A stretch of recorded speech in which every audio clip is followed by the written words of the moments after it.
ADHD, penyebab, gejala, serta langkah penanganannya.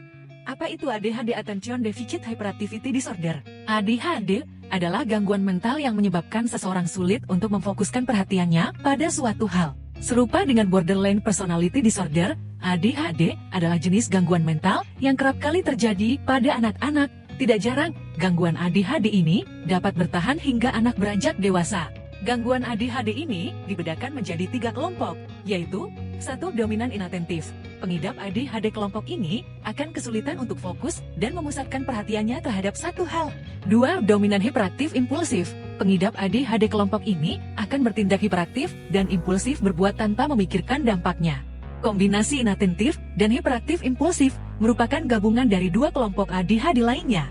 Penyebab ADHD. Hingga kini, penyebab ADHD atau Attention Deficit Hyperactivity Disorder belum diketahui secara pasti. Walau begitu, ada beberapa faktor risiko yang bisa memicu terjadinya ADHD. Faktor risiko dari ADHD adalah sebagai berikut. 1. Faktor genetik. 2. Cedera otak. 3. Kelahiran prematur. 4. Berat badan bayi baru lahir yang rendah. 4. Paparan zat kimia, seperti timah, ketika sang ibu dalam masa kehamilan. 5. Kebiasaan merokok, serta mengonsumsi alkohol berlebih ketika sang ibu dalam masa kehamilan. 6. Kurangnya perhatian orang tua. Gejala ADHD.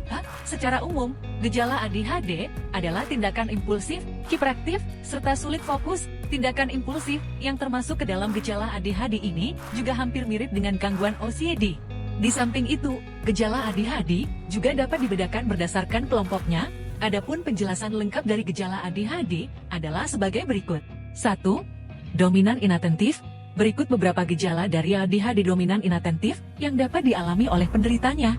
Kesulitan dalam memerhatikan hal detail, seperti tidak bisa fokus saat sedang belajar di sekolah maupun mengerjakan tugas, kesulitan untuk fokus terhadap percakapan, serta membaca bacaan panjang, dan mudah terganggu saat sedang mendengarkan seseorang berbicara. 2. Dominan hiperaktif impulsif. Gejalanya adalah sebagai berikut: mudah gelisah, sulit untuk duduk diam dalam kurun waktu lama, berlarian di tempat, dan kondisi yang tidak seharusnya. Terlalu banyak berbicara, dan seringkali menginterupsi atau memotong pembicaraan seseorang, kesulitan untuk menunggu gilirannya, seperti saat sedang mengantri, mudah merasa bosan, mudah merasa marah. 3. Kombinasi inatentif dan hiperaktif impulsif. Gejala ADHD ini merupakan gabungan dari 2 kelompok lainnya. Pengidap akan kesulitan fokus, serta bertindak hiperaktif dan impulsif. Diagnosis ADHD. Diagnosis ADHD dilakukan oleh dokter melalui beberapa tahap. Adapun tahapan dari diagnosis ADHD adalah sebagai berikut.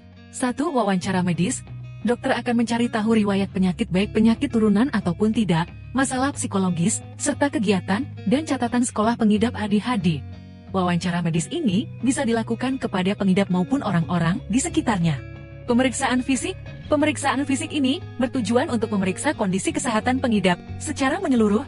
Tes kuesioner dapat berupa gambar maupun pertanyaan psikologis. Penanganan untuk pengidap ADHD. Sampai saat ini, ADHD adalah gangguan mental yang belum bisa disembuhkan secara total. Akan tetapi, ada beberapa penanganan yang bisa dilakukan untuk membantu pengidap ADHD agar bisa menyesuaikan kondisinya dengan rutinitas sehari-hari. 1. Obat penenang yang diresepkan oleh dokter. Cara ini dilakukan untuk membantu pengidap ADHD agar dapat mengurangi perilaku hiperaktif dan impulsifnya. 2. Terapi CBT, yaitu psikoterapi untuk membantu pengidap ADHD agar dapat mengubah perilaku serta pola pikirnya menjadi lebih positif ketika menghadapi masalah di dalam kehidupannya. Menerapkan metode pengasuhan yang tepat untuk anak pengidap ADHD. Misalnya, orang tua dapat membuat jadwal rutinitas serta memberikan arahan yang jelas. Orang tua juga dapat memberikan contoh untuk berperilaku tenang. Demikian informasi seputar ADHD yang dapat disampaikan. Maka dari itu, anak yang menderita ADHD haruslah ditangani secara tepat, baik dari pola asuh orang tua maupun melalui bantuan profesional.